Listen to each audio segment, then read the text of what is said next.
आज हम करने जा रहे हैं द 100 ड्रेसेस का पार्ट 2।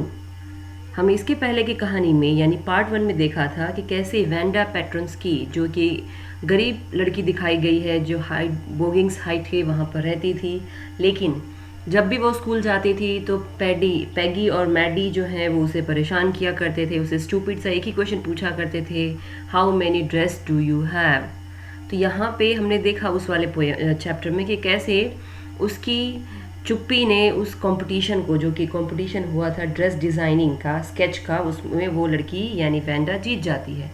अब उसके बाद क्या होता है वो तो हमें पता ही नहीं लगा, क्योंकि वैंडा तो आई नहीं थी जिस दिन कंपटीशन का विनर की अनाउंसमेंट था। तो आज हम उसी चैप्टर को आगे बढ़ाते हुए पार्ट 2 को डिस्कस करने जा रहे हैं, जो लिखा है एल्बसोर एस्टर ने। तो चलो शुरू करते हैं ये चैप्टर कि इस कहानी में आगे क्या देखने को होता है। While the class was circling the room, the monitor from the principal's office brought Miss Mason a note.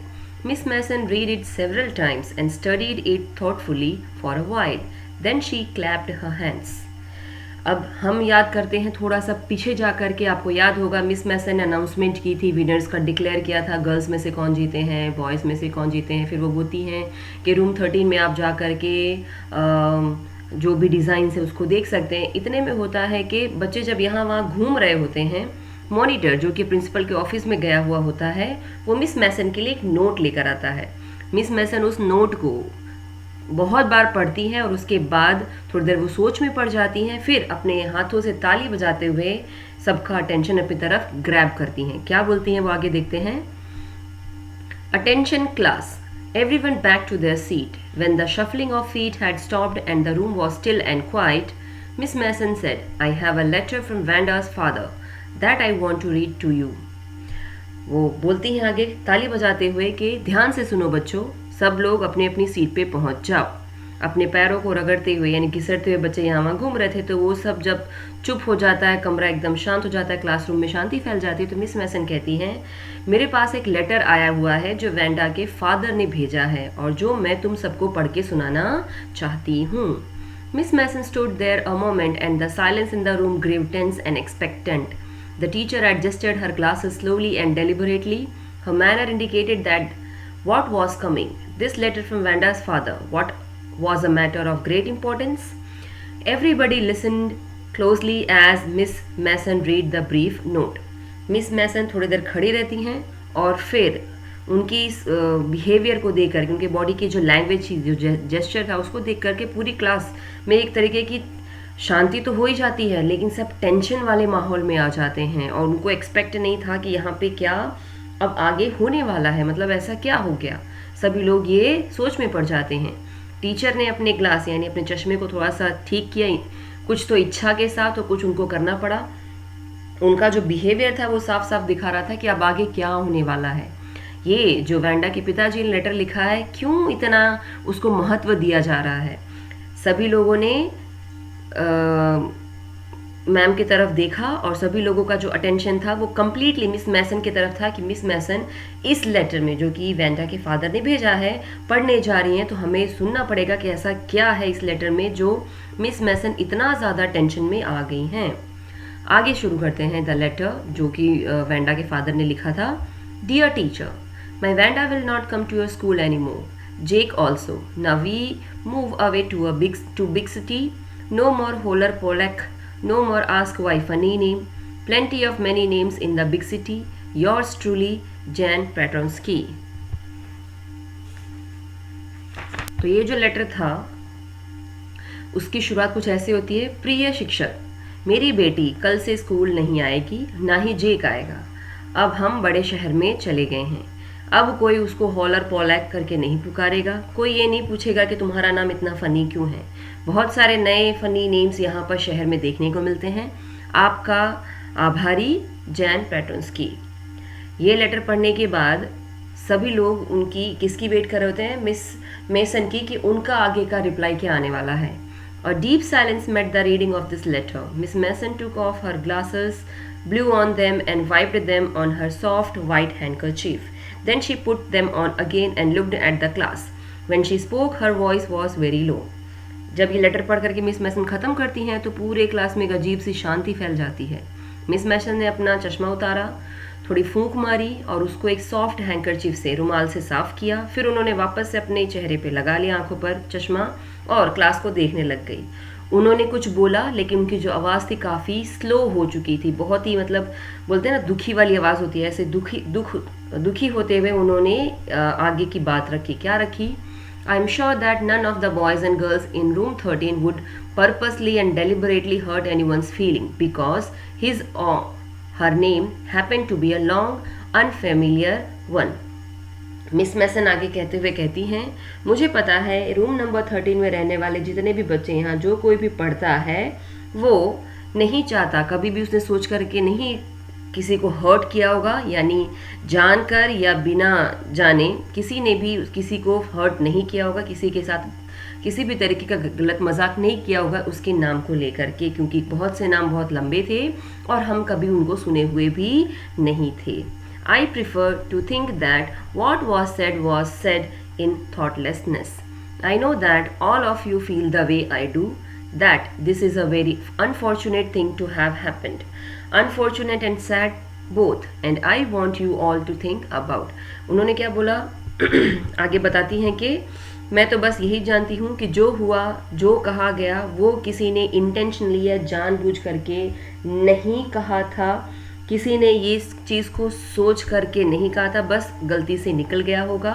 और मुझे पता है कि तुम लोग भी इस चीज़ को अभी फील कर रहे होंगे। ये बहुत बदकिस्मती है कि ऐसा कुछ हुआ और बदकिस्मती के साथ साथ ये दुख की बात है। मैं सिर्फ ये चाहती हूँ कि तुम लोग इसके बारे में सोचो कि ऐसा हुआ भी तो क्यों हुआ। The first period was a study period. Maddie tried to prepare her lessons, but she could not put her mind on her work. She had a very sick feeling in the bottom of her stomach. True, she had not enjoyed listening to Peggy ask Wanda how many dresses she had in her closet. But she had said nothing, she had stood by silently, and that was just as bad as what Peggy had done. Worse, she was a coward. At least Peggy hadn't considered they were being mean, but Maddie had thought they were doing wrong. She could put herself in Vanda's shoes. अभी होता यूँ है, ये तो period शुरू होने से पहले की बात बताई जा रही है कि जब टीचर्स क्लास में आती हैं अटेंडेंस पीरियड से पहले, तो उस टाइम पे जो चीज़ें हो रही होती हैं उस टाइम पे मिस मैसन ने ये पढ़ के सुनाया था। अब उसके बाद का जो फर्स्ट पीरियड था वो स्टडी पीरियड था। मैडी जो है वो अपने लेसन को यानी पाठ को तैयार कर रही थी, लेकिन उसका पूरा दिमाग उस काम में नहीं लग रहा था। उसे बहुत अजीब सी फीलिंग हो रही थी, उसे बहुत दर्द महसूस हो रहा था, दुख महसूस हो रहा था। उसे बिल्कुल अच्छा नहीं लगता था जब पैगी जो है वो वैंडा को बार बार हर्ट करने वाला क्वेश्चन पूछती थी कि तुम्हारे अलमीरा में कितने कपड़े हैं, और वो बोलती है कि मुझे ये भी अफसोस होता है कि क्यों मैंने उस टाइम थोड़ा सा जवाब नहीं दिया। वो बस पास में खड़ी होकर चुपचाप उसकी कही हुई बातों को सुना करती थी। उसे बुरा लगता था कि पैगे क्यों बार बार वैंडा को परेशान करती है, बहुत ही घटिया मजाक वो किया करती थी। उसने खुद को क्या बोला पैगे ने? कोवर्ड, मैं तो डरपोक हूँ। एटलीस्ट मुझे पैगी को ये तो नहीं कहने देना चाहिए था कि तुम क्यों ये बार बार क्वेश्चन पूछती हो, मुझे उसे रोकना चाहिए था। मुझे लगता है कि हम दोनों ने मिलकर के बहुत ही गलत काम किया है। काश मैं भी उसकी सिचुएशन पे, किसकी यानी वैंडा की जगह पर खुद को रख के देखती कि ये कितना गलत होता है जब हम किसी को बार बार एक ही क्वेश्चन पिंच करके पूछते रहें। Goodness, wasn't there anything she could do? If only she could tell Wanda she hadn't meant to hurt her feelings. She turned around and stole a glance at Peggy, but Peggy did not look up. She seemed to be studying hard. Well, whether Peggy felt bad or not, Maddie, had to do something. She had to find Wanda Patron's key. Maybe she had not yet moved away. Maybe Peggy would climb the heights and with her, and they would tell Wanda she had won the contest, that they thought she was smart and the 100 dresses were beautiful. वो सोचती, I hope मैंने कुछ अच्छा किया होता, I hope उसने ऐसा कुछ गलत वेंडा के साथ नहीं किया होता। वो सिर्फ ये चाहती थी कि वेंडा को जो भी बातें पैगे ने की थी वो इसलिए नहीं कहती कि ताकि वो उसको हर्ट करे, बस वो मजाक में उसको छेड़ा करती थी। जैसे वो पलट के देखती है कि लाओ मैं पैगी से बात करूं कि पैगी हमें कुछ करना चाहिए वैंडा के लिए, वो जब पलट के देखती है तो पैगी तो अपनी पढ़ाई में ध्यान से घुसी हुई थी, उसने उसकी तरफ देखा भी नहीं। यानी पैगी को कोई खास फर्क नहीं पड़ा था वैंडा का क्लास में ना होना, यानी उनको कोई खास फर्क नहीं पड़ा था भले वैंडा है या नहीं है। उन्होंने जब पीछे पलट के देखा तो उसको लुक दिखा, एक झलक दिखी। झलक किसकी? पैगी की। ग्लैंस का मतलब होता है झलक, कि पैगी तो ऊपर देख ही नहीं रही है, वो तो पढ़ाई में बहुत ज़्यादा अपने आप को बिजी करके रखी है। पैगी को वो कहती है मुझे लगता है शायद पैगी को बुरा लगा हो या ना लगा हो, लेकिन मुझे कुछ ना कुछ तो करना चाहिए, मुझे जाना चाहिए और ढूंढना चाहिए कि वैंडा कहाँ है। हो सकता है शायद वो अब तक यहाँ से गई ना हो। मे बी पैगी जाए फटाफट बॉगिंग्स हाइट में और हम लोग उसको जाके दोनों जन बताएं कि तुमने वो जो कॉन्टेस्ट था स्केचिंग का वो तुम जीत चुकी हो और तुम्हारे द्वारा बनाए गए जितने भी ड्रेसेस थे ऑल 100 ड्रेसेस वर ब्यूटीफुल। वो ये भी बोलना चाहती थी कि हम उसको जाके सामने से बोलेंगे कि तुम बहुत स्मार्ट हो और तुम्हारी सारी ड्रेसेस एक से बढ़कर एक थी। When school was dismissed in the afternoon, Peggy said with pretended casualness, "Hey, let's go and see if the kid has left town or not." School जब खत्म हो जाता है, छुट्टी हो जाती है दोपहर में, पैगी बहुत ही नॉर्मल तरीके से ये जताते हुए कि मुझे कोई खास फर्क नहीं पड़ा है उसके जाने से, मतलब वो दिखाने की कोशिश करी थी कि मुझे बुरा नहीं लगा है, ऑल्दो पैगी को भी बुरा लग रहा था। वो कहती है कि क्यों ना हम चले और जा कर के देखें वो बच्ची, वो वैंडा कहाँ है, शायद वो ना गई हो, वो अभी भी घर पर हो। So Peggy had the same idea Maddie glowed, Peggy was really all right. Peggy के भी माइंड में वही आइडिया आया जो मैडी क्लास में बैठे बैठे सोच रही थी कि हम दोनों को जा कर के पता करना चाहिए कि क्या वैंडा अभी भी अपने घर पर है या नहीं। तो मैडी ने जब ये बात सुनी तो वो खुश हो जाती है, तो कहती है चलो चलते हैं। The two girls hurried out of the building up the street towards Boggings Height, the part of town that wore such a forbidding area on this kind of a November afternoon, drizzly, damp and dismal. अभी होता यूं है, वो लड़कियां फटाफट उस building की तरफ जाना शुरू कर देती हैं जो ऊपर की गली की तरफ होते हुए बॉगिंग्स हाइट पर जाता था। वो जो एरिया था इस कस्बे का, वो ऐसा लग रहा था जैसे किसी ने काफ़ी समय से यहाँ पे कोई रहता ना हो, या फिर बोलते हैं ना अलग कर दिया गया हो, कम विजिटिंग एरियाज जो होती है, कुछ इस तरीके का वो एरिया नज़र आ रहा था। ऐसा लग रहा था जैसे सालों से यहाँ पे कोई कभी आया ही ना हो। फिर वो जब वहाँ जाते हैं तो देखते हैं कि जो दोपहर, नवंबर की जो दोपहर थी वो ऐसी नज़र आ रही थी जैसे ड्रिजली हो, डैम्प हो और डिस्मल हो, वेट एंड सैड हो गया हो, किसी भी तरीके की रौनक नज़र नहीं आ रही थी। जबकि नवंबर का जो महीना होता है वो कैसा होता है, मौसम काफ़ी सुहाना बताया जाता है, ठंड का सीज़न होता है, लेकिन यहाँ पे तो सब जगह सिर्फ सैडनेस नज़र आ रही थी, जैसे कोई वहाँ पे रहता ही ना हो। Well, at last, said Peggy gruffly, I never did call her a foreigner or make fun of her. I never thought she had the sense to know we were making fun of her anyway. I thought she was too dumb and gay. Look how she can draw. वो फिर पैगी और Maddie रास्ते में जाते जाते आपस में बात करते हुए पहुंचती हैं जब, तो वो कहती है कुछ भी बोलो पर मैंने कभी भी, बहुत अफसोस वाली आवाज़ निकालते हुए वो कहती है, मैंने कभी भी रूखेपन से, ग्रफली का मतलब बहुत सैडली होके वो कहती है कि मैंने कभी उसे विदेशी या उसका मजाक, नाम का मजाक नहीं उड़ाया था। मैंने कभी ये सोचा भी नहीं था कि इस तरीके से मजाक उड़ाना मैं कभी उसके लिए करूँगी भी। मैंने तो बस ये सोचा था कि वो भी इसको फन वे में लेगी। कैसी डम्ब लड़की थी, डम्ब मीन्स भोली लड़की ये है। मुझे नहीं पता था कि उसे इतना ज़्यादा बुरा लग जाएगा। और देखो उसने कितने सुंदर सुंदर ड्रेसेस यहाँ पर बनाए हैं। Maddie could say nothing. All she hoped was that they would find Vanda. She wanted to tell her that they were sorry for they had picked on her and how wonderful the whole school thought she was. And please not to move away and everybody would be nice. She and Peggy would fight anybody who was not nice. Maddie का जो ध्यान था वो इस तरफ नहीं था कि पैगी क्या बोल रही है, बस मैडी एक ही चीज़ चाहती थी, उसने वैसे कुछ बोला नहीं, वो बस यही इच्छा रख रही थी और उम्मीद कर रही थी कि वो वेंडा से मिल ले। वो उसे जा करके सॉरी कहना चाहती थी और उसे ये भी बताना चाहते थे कि तुम बहुत अच्छी लड़की हो, पूरे स्कूल में तुम्हारी चर्चा हो रही है, कोई नहीं चाहता है कि तुम यहाँ से चली जाओ, इवन हम भी नहीं चाहते हैं कि तुम ये बॉगिंग साइड को छोड़ के चले जाओ, तुम बहुत अच्छी हो, तुमने सभी के साथ बहुत अच्छा व्यवहार किया है। मैडी और पैगे चाहते हैं कि हम सिर्फ उनसे लड़ते थे जो सबके साथ अच्छे रहते थे, पर हम ये भी नहीं करेंगे, तुम बस यहाँ से कहीं जाओ नहीं। The two girls hurried on. They hoped to get the top of the hill before dark. दो लड़कियां काफ़ी स्पीड में ऊपर ऊपर जाती हैं और वो कोशिश उनकी यही रहती है कि अंधेरा होने से पहले किसी तरह वो वहाँ पर पहुँच जाएं। I think that's where the Petronsky live, said Maggie, pointing to a little white house, wisp of old grass stuck up here and there along the pathway like thin kittens. The house and its sparse little yard look shabby but clean. It reminded Mandy of Vanda's one dress, her faded blue cotton dress, shabby but clean. Maddie वहाँ जब पहुँचती है, Maddie और वो दोनों जन, तो वो इशारे में बात करती है, मुझे लगता है वैंडा जो है यहाँ पर रहती है।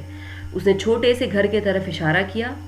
Wisp of old grasses, wisp का मतलब यहाँ पे बताया जा रहा है स्मॉल बंचेस, यानी छोटे छोटे टुकड़ों में कुछ ग्रासेस वहाँ पे अटके हुए थे, और वहीं से पतला पतला, पतला पतला मीन्स जैसे किटन्स, यहाँ पे कंपैरिजन देखो कैसे की गई है कि बहुत ही पतली सी सड़क होती हुई जा रही थी, जो कि पाथवे था यानी चलने की जगह थी, जो कहाँ जा रही थी, उस व्हाइट हाउस की तरफ। Its sparse little yard looked shabby but clean. Sparse का मतलब सिंपली यहाँ पे बताया जा रहा है कि स्कैंटी यानी टूटी फूटी हालत में, जो वहाँ पे पाथवे था वो टूटी फूटी हालत में था लेकिन साफ सुथरा था। उसको याद आता है कि मैडी जो है वो वैंडा की एक ड्रेस के बारे में उसको वहाँ पे याद आता है कि उसके पास एक ब्लू कलर की ड्रेस जरूर थी, जो कि फेडेड थी, देखने में अच्छी नहीं लगती थी लेकिन बहुत ही साफ सुथरी सी ड्रेस थी। तो कहीं ना कहीं मैडी वैंडा की ब्लू फ्रॉक को यहाँ पर उस घर के रोडवे को पाथवे के साथ कंपेयर करना शुरू करती है। There was not a sign of life about the house. Peggy knocked firmly on the door, but there was no answer. She and Maddie went around to the backyard and knocked there. Still there was no answer. वहाँ पे किसी भी व्यक्ति का मौजूद होने का कोई भी साइन नज़र नहीं आ रही थी, किसी भी तरीके का इशारा नहीं मिला कि वहाँ पे कोई रहता है। पैगी ने धीरे से जा कर के गेट को ठकठकाया, लेकिन अंदर से कोई जवाब नहीं आया। फिर वो यानी पैगी और मैडी पीछे की तरफ चले जाते हैं। वहाँ पर भी जाके उन्होंने काफ़ी नॉकिंग्स की, लेकिन किसी भी तरीके का जवाब उनको मिलता नहीं है। There was no doubt about it, the Petronskis were gone, how could they ever make amends. अभी यहाँ पे क्या बताया जा रहा है कि इसमें कोई शक नहीं था कि पेट्रोन्स्की यानी जो पूरी परिवार है वैंडा का वो चला गया है, पर वो लोग ऐसे कैसे एमेंड्स कर सकते हैं, वो लोग ऐसे कैसे हमें सॉरी बताकर जा सकते हैं। यहाँ पे पैगी को बुरा लग रहा था कि उसकी गलती नहीं थी, फिर भी वो यहाँ से चली गई। They turn slowly and made their way back down to the hill. वो लोग धीरे से पलटते हैं और नीचे की तरफ जाना शुरू कर देते हैं जहाँ से वो आए थे। Well anyway said Peggy, she is gone now, so what can we do? Besides, when I was asking her about all her dresses, she probably was getting good ideas for her drawings. She might not even have won the contest otherwise. तो वो return आते वक्त पैगी Maddie को कहती है कि well छोड़ो, अब क्या कर सकते हैं, वो तो चली गई है, लेकिन अब हम क्या करें। जब भी मैं उससे ये क्वेश्चन पूछा करती थी उसके 100 ड्रेसेस के बारे में, वो हर बार एक नया स्केच को ड्रॉ करने के आइडियाज़ हमसे पा रही थी, और हम में से किसी को पता भी नहीं था कि वो ऐसे इस कॉन्टेस्ट को जीत सकती थी या जीत गई। Maddie turn the idea carefully over in her head, for if there were anything in it, she would not have to feel so badly. But that night she could not get to sleep. She thought about Vanda and her faded blue dress and the little house she had lived in, and she thought of glowing picture those 100 dresses made, all lined up in the classroom. At last Maddie sat up in bed and pressed her forehead tight in her hands and really thought this was the hardest thing she had ever done. After a long time she reached an important conclusion. Maddie को ये समझ में नहीं आ रहा था कि यहाँ पे पैगी क्या कह रही है। उसे तो सब बातें उसके सिर के ऊपर से जाती हुई नजर आ रही थी, पर उसको कहीं ना कहीं बहुत बुरा लग रहा था कि लास्ट में जाते जाते भी वो वैंडा से मिल नहीं पाए। उस रात मैडी को नींद नहीं आती है, पूरी रात वो वैंडा को याद करती है, उसके फीके नीले सूट को याद करती है, उसका छोटा घर याद करती है जहाँ पे वो रहती थी। वो उसके सामने वो सारे चित्र आना शुरू हो जाते हैं जो कि उसने ड्रेस तैयार की थी, जो क्लास में एक के साथ लाइन में लगाए हुए थे, टांगे हुए थे। उसे याद आता है कि कैसे उसने एक एक ड्रेस को अच्छे से स्केचअप किया था। वो नींद से बिस्तर से उठ जाती है और अपने दोनों हाथ से अपने सिर को दबा करके बैठ जाती है, और वो सोचती है कि काश उसने ऐसा कुछ किया ना होता जिसकी वजह से वेंडा को यहाँ से जाना पड़ता। काफ़ी समय बाद सोचने के वो एक फैसले पे आई। क्या फैसला किया मैडी ने, चलो देखते हैं। She was never going to stand by and say nothing again. If she ever heard anybody picking on someone because they were funny looking or because they had strange names, she had speak up, even if it meant losing Peggy's friendship. She had no way of making things right with Vanda, but from now on she would never make anybody else that unhappy again. उसने क्या decide किया, अब से ये नहीं होगा, अब कुछ भी हो जाए पैगी दोबारा इस तरीके का मजाक किसी के साथ नहीं करेगी। अगर पैगी ने किसी को भी दोबारा से ऐसे सिचुएशन में डाला जहाँ पे उसके लुक को लेकर के, उसके दिखावे को लेकर के या उसके नाम की वजह से उसको अगर उसने परेशान किया, तो वो वहाँ पर बोलेगी, किसके खिलाफ, पैगी के खिलाफ जाएगी, भले फिर उसको पैगी से अपनी दोस्ती ही तोड़नी पड़े। उसको पता चल गई थी कि वेंडा के लिए तो वो सही समय पर खड़ी नहीं हो पाई, उसने रोका नहीं पैगी को कि तुम ये गलत कर रही हो, लेकिन अब से पैगी जो है वो किसी को भी ऐसी सिचुएशन में डालेगी तो मैं उसको रोकूंगी और उसके खिलाफ खड़ी हो जाऊंगी, फिर भले मुझे उससे अपनी दोस्ती को तोड़ना पड़े। On Saturday, Maddie spent the afternoon with Peggy. They were writing a letter to Vanda Patronsky. It was just a friendly letter telling about the contest and telling Vanda she had won. They told her how pretty her drawings were, and they asked her if she liked where she was living and if she liked her new teacher. They had meant to say they were sorry, but it ended up with their just writing a friendly letter, the kind they would have written to any good friend, and they signed it with lots of X's for love. They mailed the letter to the Boggings Height, writing, "Please forward to on the envelope." अभी होता यूँ है, शनिवार की दिन Maddie ने पूरा दोपहर पैगी के साथ बिताया। वो दोनों तैयारी कर रहे थे एक पत्र को लिखने के लिए। किसको लिखने के लिए? वेंडा को। और वो एक सामान्य फ्रेंडली लेटर था, यानी हेलो हाय वाला लेटर था, जिसमें वो बताना चाहते थे कि तुमने कॉन्टेस्ट में पार्टिसिपेट किया था और तुमने वो कंपटीशन जीत भी लिया। वो उसे ये भी बताना चाहते थे कि तुमने जितनी भी ड्राइंग्स बनाई थी वो एक से बढ़कर एक थी। वो उसे कहना चाहते थे कि तुम अगर यहाँ रहती तो हमें और अच्छा लगता, लेकिन कोई बात नहीं, जहाँ कहीं भी तुम रह रही हो आई होप तुम्हें वहाँ पे मज़ा आ रही हो। तुम्हारी नई टीचर कैसी है, ज़रा हमें उसके बारे में भी बताना। वैसे तो वो कहना चाहते थे सॉरी, लेकिन उन्होंने ऐसा कुछ उस लेटर में लिखा नहीं। एक फ्रेंडली लेटर के तौर पे उन्होंने लेटर को एंड किया। उन्होंने लिखा, बहुत सारा प्यार तुम्हारे दोस्त। उन्होंने उस लेटर को मेल किया बोगिंग्स हाइट में, और उस पर ये भी लिखा कि प्लीज़ हमें इस लेटर का आंसर देना जब कभी भी तुम्हें एनवलप मिल जाए। Days passed and there was no answer, but the letter did not come back. So maybe Vanda had received it. Perhaps she was so hurt and angry she was not going to answer. You could not blame her. दिन निकलते चले गए, कोई जवाब आया नहीं, ना कोई जवाब वेंडा की तरफ से आया। तो हो सकता है कि वेंडा जो है उसने उस लेटर को पढ़ लिया होगा, क्योंकि वो बहुत ज़्यादा दुखी थी, उसको काफ़ी ज़्यादा हर्ट किया गया था इन लोगों की तरफ से, तो इसी वजह से शायद उसने वो लेटर नहीं लिखा। हम उसे ब्लेम नहीं कर सकते हैं, हम उसे पॉइंट आउट नहीं कर सकते हैं, ऐसा मैडी और पैगी सोचने लगे। Weeks went by and still Vanda did not answer. Peggy had begun to forget the whole business, and Maddie put herself to sleep at night making speeches about Vanda, defending her from great crowds of girls who were trying to tease her with how many dresses have you got. And before Vanda could press her lips together in a tight line the way she did before answering, Maddie could try out, "Stop."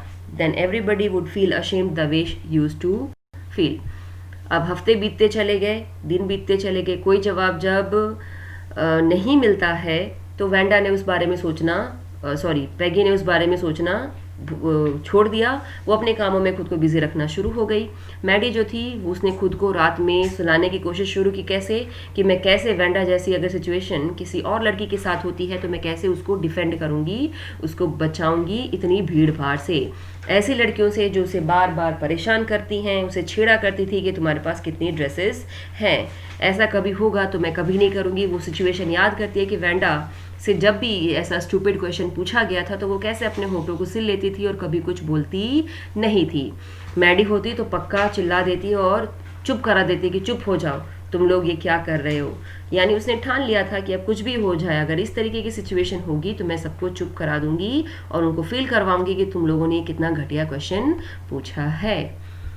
Now it was Christmas time and there was snow on the ground. Christmas bells and a small tree decorated the classroom. On the last day of school before the holidays, the teacher showed the class a letter she had received that morning. अब आ जाता है दिसंबर का महीना, Christmas का दिन आ रहा था पास में, सभी जगह आपको स्नो यानी बर्फ़ नज़र आएंगी। क्रिसमस की बेल्स और छोटा सा एक जो ट्री था अच्छे तरीके से सजाया हुआ क्लासरूम में रखा हुआ था। वो आखिरी दिन था स्कूल का, छुट्टियों से पहले। टीचर आती है, मिस मैसन आते हैं और दिखाते हैं सभी बच्चों को, देखो मुझे एक पत्र सुबह सुबह आज मिला है। चलो देखते हैं किसका लेटर है। You remember Wanda Petronski, the gifted little artist who won the drawing contest? Well, she has written me and I am glad to know where she lives because now I can send her medal. I want to read her letter to you.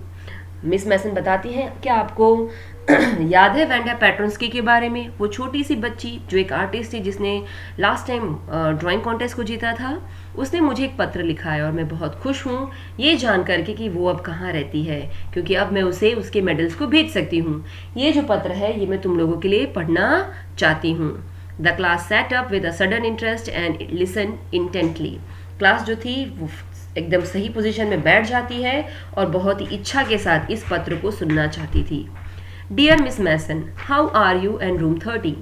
Please tell the girls they can keep those 100 dresses because in my new house I have 100 new ones, all lined up in my closet. I had liked that girl Peggy to have the drawing of the green dress with the red trimming and her friend Maddie to have the blue one for Christmas. I miss that school and my new teacher does not equalize with you. Merry Christmas to you and everybody. Yours truly, Vanda Petronsky. Wanda ने letter लिखा और कहा, प्यारी miss मैसन, आप कैसे हो और room number 13 के बच्चे कैसे हैं? प्लीज़ सभी लड़कियों को बोलना कि वो जो 100 ड्रेसेस मैंने बनाए थे वो अपने पास वो रख सकती हैं, क्योंकि यहाँ पर मैंने और न्यू 100 ड्रेसेस बना लिए हैं जो एक साथ क्लोसेट में लगाए गए हैं। पैगी को बोल देना कि क्योंकि उसे ग्रीन कलर की ड्रेस बहुत पसंद आई थी रेड ट्रिमिंग के साथ, वो उसे रख सकती है और मैडी भी उनमें से ब्लू वाला जो ड्रेस है वो रख सकती है एज ए क्रिसमस गिफ्ट। मुझे पुराने स्कूल बहुत याद आती है। मेरी जो नई टीचर है वो आपकी तरह तो बिल्कुल नहीं है, पर ठीक है। मैरी क्रिसमस आपको और सभी को, आपकी प्यारी Wanda Petronski. On the way home from school, Maddie and Peggy held their drawings very carefully. At the houses had wreaths and holly in the windows. Outside the grocery store, hundreds of Christmas trees were stacked, and in the window, candy, peppermint sticks, and cornucopias of shiny transparent paper were strung. The air smelled like Christmas and light shining everywhere reflected different colors on the snow. अब छुट्टी हो गई। Wanda का पत्र सुनने के बाद पैगी और मैडी जो थी थोड़ा वो उनको अफसोस होना शुरू होता है, लेकिन रास्ते में जाते वक्त वो यहाँ वहाँ अपने हाथ में क्या पकड़ी हुई होती है, वही ड्राइंग जो वेंडा उनको रखने के लिए बोली थी उसको ध्यान से देख रही होती हैं। देख रही होती है कि रास्ते में जो घर है वो कितने अच्छे से सजाए गए हैं। यहाँ पे व्रत का मतलब बताया जा रहा है। क्यों आवाज कर रही हो सूरी, तुम बाहर बैठ के। Here wreaths compares as Jesus and holly means जो टहनियाँ होती हैं, यानी आप लोगों ने देखा होगा क्रिसमस के टाइम पे लोग अपने विंडोज़ पे कैसे डेकोरेशंस करते हैं, यहाँ पे वो बताया गया है। ग्रोसरी शॉप के बाहर बहुत सारे नंबर्स में 100 नंबर्स में क्रिसमस ट्री को एक लाइन से टांगा गया था। विंडो पे आप देखेंगे तो आपको चॉकलेट्स, पेपरमिंट की लकड़ियाँ जो हैं वो टंगी हुई नज़र आएंगी और कॉर्नुकोपियस नाम का जो शीट आता है उससे एक अच्छी सी डेकोरेशंस की आइटम को बना करके घरों के बाहर टांगा हुआ था। पूरी जो हवा थी वहाँ पे फैली गई थी वो क्रिसमस की खुशबू लेकर आई थी, यानी चकाचौंध लेकर आई थी। हर तरफ लाइट ही लाइट नज़र आ रही थी और जो अलग अलग कलर्स को डिस्क्राइब कर रही थी स्नोफॉल के बीच में। Boy said Peggy, this shows she really likes us. It shows she got our letter and this is her way of saying that everything's all right, and that's that. I hope so, said Maddie sadly. She felt sad because she knew she would never see the little tight-lipped Polish girl again and couldn't ever really make things right between them. Boy ने पैगी को बोला, यही बताता है कि वो हमारे letter को पढ़ चुकी है और उसे अच्छा लगा जिस तरीके से हमने उस लेटर को उसको भेजा था। यहीं पे इस बात को ख़त्म करो। मैडी कहती है मुझे भी यही लगता है, भगवान करे यही हो। लेकिन मैडी जो थी वो अफसोस कर रही थी, क्यों? क्योंकि उसे पता थी कि अब ये छोटी सी जो लड़की थी, यानी टाइट लिप्स मीन्स हमेशा चुप रहने वाली, पॉलिश गर्ल मीन्स क्योंकि उसका नाम अजीब सा था, वो अब दोबारा उसको मिलने नहीं आ पाएगी, और जिसकी वजह से वो दोनों जन आपस में अपनी बातों को कभी भी नॉर्मल नहीं कर पाएंगे। She went home and she pinned her drawing over a torn place in the pink flowered wallpaper in the bedroom. The shabby room came alive from the brilliancy of the colors. Maddie sat down on her bed and looked at the drawing. She had stood by and said nothing, but Vanda had been nice to her anyway.